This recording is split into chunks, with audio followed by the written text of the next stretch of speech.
Hi, thanks for joining me for a little ab work today.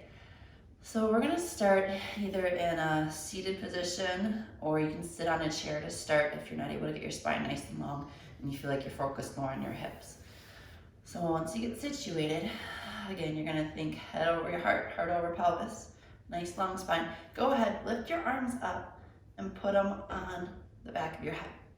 With that, we're going to pay attention to where your lower ribs are. So you're gonna feel them kind of poke out a little bit when they come up. And now we're gonna go to, let's say, the left. And you're gonna, instead of just bending over, you're gonna contract. Think of your lower ribs coming into by the hip.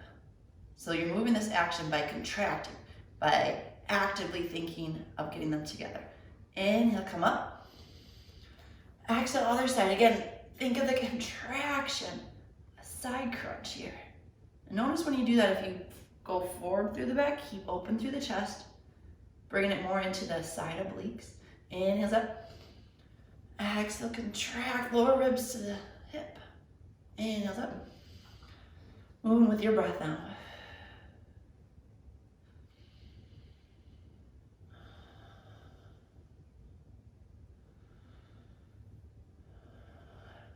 Want you to think about contracting each time you go into the crunch, because otherwise you're not going to get the obliques, the deeper obliques, the way that you would like unless you actively engage. And a couple more, keeping that chest nice and open. You can, again, while you do that, think about reaching up through the top elbow. So you still get a stretch while the other one is crunched. Exhale over. Inhales up. One more on each side.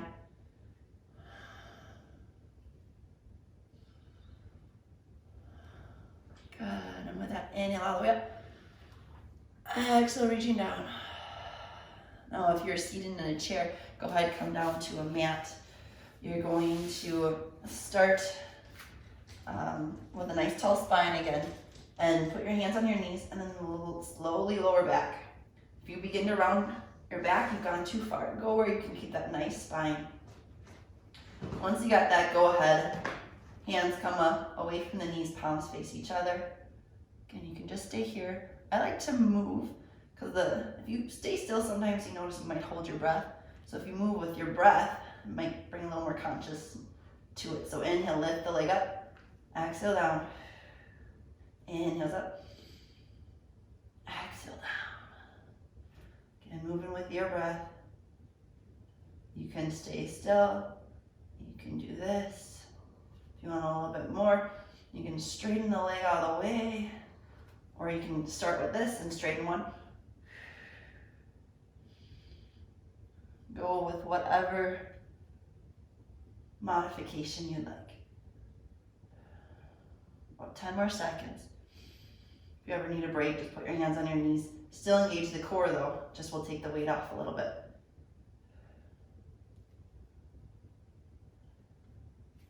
Good, when you're done, go ahead, bring the hands to the knees and slowly pull yourself up. Gonna cross at the ankles, come into a tabletop position. So the wrists are over the shoulders, knees underneath the hips. And just stretch it out a little bit. And when you're ready, you're going to slowly go into a plank. It's up to you. If you have wrist issues, you might want to come onto your forearms instead. Does not matter. Again, we're just going to be in one of these positions. Engage the core. Think of the belly button drawing into the spine. Notice what it does to my low back. When you suck it in, it flattens the low back a little bit, so you're not hanging in that low back, but you're engaging that core. And then think the lower ribs again, coming into the hips. It's not much. If you go exaggerate it, you're gonna get that rounding in the back. You just wanna flatten the back out a little bit. Once you have that engagement, you're gonna go ahead, bring one knee into the arm. It doesn't have to come all the way if you're not flexible there. The main thing is I want your hips to stay pretty still, so again, you're working with the abs. You're not bending over to get the hip up. So exhale, knee into the arm, inhale back. Exhale, knee in the arm, Moving with your breath. Again, if you're up here in plank or down here, it does not matter. Again, only go as far as you can before the hip starts to turn up. We got 15 more seconds.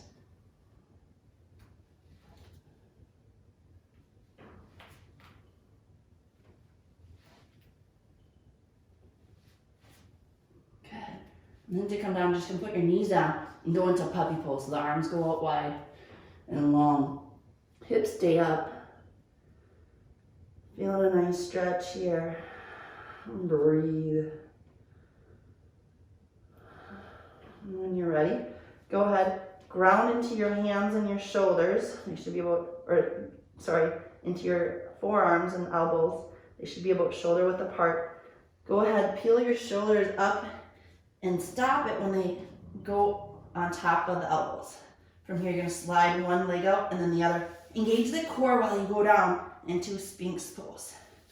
So you always want this core engaged so that you're not hanging in the low back. Because if you hang in the low back, you can pinch something and you're not creating that nice space that we want.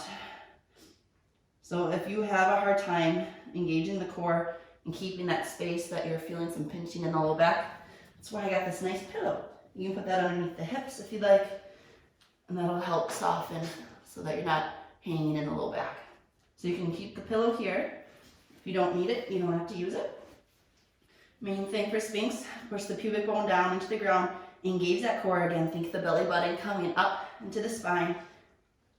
And then with that engagement, open up through the collarbones. Staying with that core engaged, you're gonna go ahead, think of the lower ribs coming to the hips to pick it up.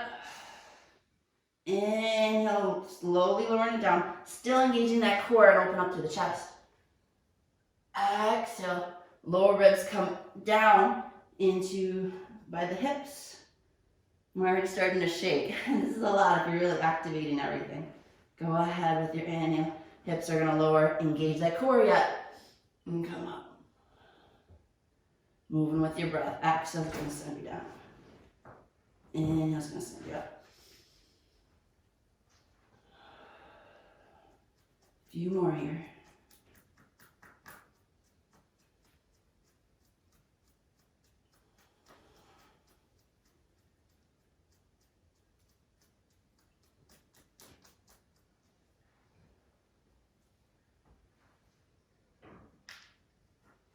And the last one. Go ahead, pick the hips up, walk it back, child's pose. Just releasing anything in the back. Doing what feels good with the arms. And when you're ready,